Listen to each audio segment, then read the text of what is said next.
అందరూ ఎలా ఉన్నారు? నేనైతే చాలా చాలా బాగున్నాను. మా ఛానల్ని ఆదరించిన వారు 200 సబ్స్క్రైబర్స్ అయితే అయ్యారండి. థ్యాంక్ యూ సో మచ్ అండి. అంటే నేను పెట్టిన తక్కువ వీడియోల్లో కూడా నాకు సబ్స్క్రైబర్స్ అనేవి వచ్చారు. చాలా చాలా చాలా మంచి విషయం అది. నాకైతే చాలా ఆనందం అయితే వేస్తుంది. 200 సబ్స్క్రైబర్స్ అయితే నాకు చాలా చాలా ఎక్కువని, మీ సపోర్ట్ అయితే నాకు ఉండాలని మనస్ఫూర్తిగా కోరుకుంటున్నాను. అయితే మేము వచ్చేసి మాది పల్లెటూరు అండి. పల్లెటూరులో వచ్చేసి ఏంటంటే కొన్ని కొన్ని ఆచార సంప్రదాయాలు అనేవి ఉంటాయి కదండి. అయితే మేము కూడా అంటే మేము పక్క ఊరు అంటే వేరే ఊర్లో టౌన్లో ఉంటున్నాము. మా అత్త వాళ్ళ ఊరు వచ్చేసరికి ఏంటంటే ప్రతి సంవత్సరం కూడా మనకి మంచి జరిగిన అంటే మాకు కుటుంబంలో ఏదైనా మంచి జరిగిన, కుటుంబంలో పెళ్లి జరిగిన, ఫంక్షన్స్ అయినా ముందుగుండా అంటే ఈ తల్లికి అనేది మేము కోడి కోక అనేది ఇచ్చేసి ఆ పనులు అనేవి మొదలు పెడుతూ ఉంటామండి. అంటే ఊరు అందరూ కూడా చేసే పని అండి ఇది.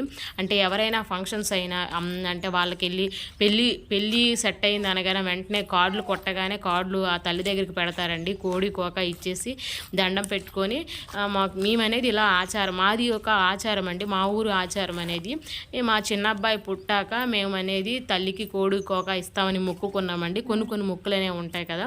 మా చిన్న అబ్బాయి కోసం మొక్కు తీర్చడం కోసం మేమైతే వచ్చాము. ఇది వచ్చేసి రావి చెట్టును వేప చెట్టు అనేది కలిసే ఉంటుందండి. దేశ తల్లి అంటారు తినని. అయితే మా ఊర్లో చాలా చాలా ప్రత్యేకమండి. ఎందుకంటే ప్రతి ఒక్కరూ కూడా ఇక్కడికెళ్ళి మొక్కు తీర్చుకుంటారండి. అంటే ఇక్కడ దండం పెట్టుకున్న తర్వాతే ఊరు అంటే గ్రామదేవత, మా గ్రామదేవత నూకాలమ్మ తల్లి, ఆ తల్లికి అనేది సేమ్ ఇలాగే చేస్తూ ఉంటారు. అంటే ఇక్కడ ముందు చేసిన తర్వాత అక్కడికి అనేది వెళ్తారు. అక్కడ రెండు కూడా చేస్తాము. ఇది వచ్చేసి ఓన్లీ సండే పూట చేస్తాము. మా అత్తగారు, మేము, మా పిల్లలు, మా హస్బెండ్ కలిసి అయితే వచ్చాము. నాకు ఎందుకో వీడియో తీసి పెట్టాలి అనిపించింది. ఇది ఒక సంప్రదాయం అంట. ప్రతి ఒక్క ఊరిలో ఒక్కొక్క సంప్రదాయం అనేది ఉంటూ ఉంటుంది. నాకు తెలిసి మీలో ఎలాంటి సంప్రదాయం ఉన్నాయో నాకు కామెంట్ సెక్షన్లో కామెంట్ తెలియచేయండి. ఇక్కడ మీకు కొన్ని కొన్ని పెళ్లి కార్డ్స్ కూడా కనిపిస్తూ ఉంటాయి. మేమైతే వచ్చేసి పరవన్నం అయితే కంపల్సరీగా పెట్టాలండి. పసుపు కుంకుమ అనేది వేసి దీపం అనేది వెలిగిస్తూ ఉంటాము. మాకన్నా ముందు అనేది ఎవరో వచ్చి దీపం అనేది పెట్టారండి. ఎవరొకరు అంటే సండే ఎవరో ఒకరు వస్తూనే ఉంటారండి. అంటే ఆ తల్లికి మాకు అదొక నమ్మకం, అంటే మంచి జరుగుతుందని ఒక నమ్మకం మీద మేము అనేది ఇలా పూజలు అనేవి చేస్తూ ఉంటాం. అంటే అప్పటి నుంచి వచ్చిన సంప్రదాయకం కాబట్టి, పెద్దల నుంచి వచ్చిన సంప్రదాయకం కాబట్టి మేమైతే విడిచిపెట్టలేదు. మా అత్తగారు కూడా ఎంత దూరంలో ఉన్నా కూడా అమ్మ రావాలి, మొక్కు అయితే చెల్లించాలని చెబుతూ ఉంటారు. తప్పకుండా ఏ టైం అయినా మేము చూసుకొని పిల్లలు తీసుకొని అయితే వస్తామండి. ఒక్కసారి వీడియో మొత్తం ఫుల్గా చూసేయండి. చెట్టు కూడా 2 చెట్లు కూడా కలిపి అనేవి ఉంటాయండి, వేరువేరుగా కాకుండా. అంటే ఇలాగా వేరువేరుగా ఉన్న మీద నుంచి కలిపి అయితే ఉంటాయి. మేము చీర మామూలుగా కొంతమంది చీరలు ఇక్కడ చూపించి విడిచిపెట్టి వస్తూ ఉంటారు, కొంతమంది పట్టుకొని వెళ్ళిపోతూ ఉంటారు. వచ్చేసి మేము అంటే నేను డెలివరీ టైంలో తను డెలివరీ బాగా అయిపోతే అంటే కోడి కోక ఇస్తానని తల్లికి మొక్కుకున్నారంట.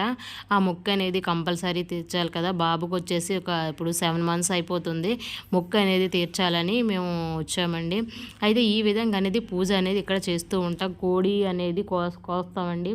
కోడి కోస్తాము. నెక్స్ట్ వచ్చి చీర కూడా చూపిస్తాం. చీర చూపించి దండం పెట్టేసి చీర అనేది పట్టుకొని వెళ్ళిపోతాం. అంటే 2 వైపులా కూడా దండం అనేది పెడుతూ ఉంటాం. అంటే దీపం కూడా వెలిగిస్తూ ఉంటాం. చూడండి, ఇంకా ప్రత్యేకించి ఇక్కడ ఎవరు రారండి. ఆ టైంలోనే వస్తారు సండే పూట. లేకపోతే ఏదైనా మొక్కులు తీర్చాలి అంటే సండే పూట తీరుస్తారండి. అంటే వేరే సమయంలో అయితే వారాలు చేస్తూ ఉంటారు కదా. ప్రతి ఒక్క విలేజ్కి అనేది వారాలు అనేవి చేస్తూ ఉంటారంట కదా.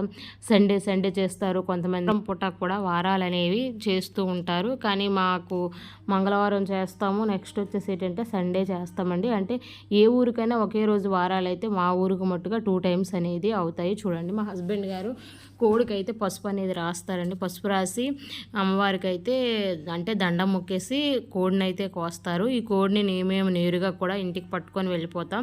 ఇంటికి పట్టుకొని వెళ్ళిపోయి కూర అనేది వండేస్తాం. ఎవరికైనా కావాలంటే ఇస్తామండి.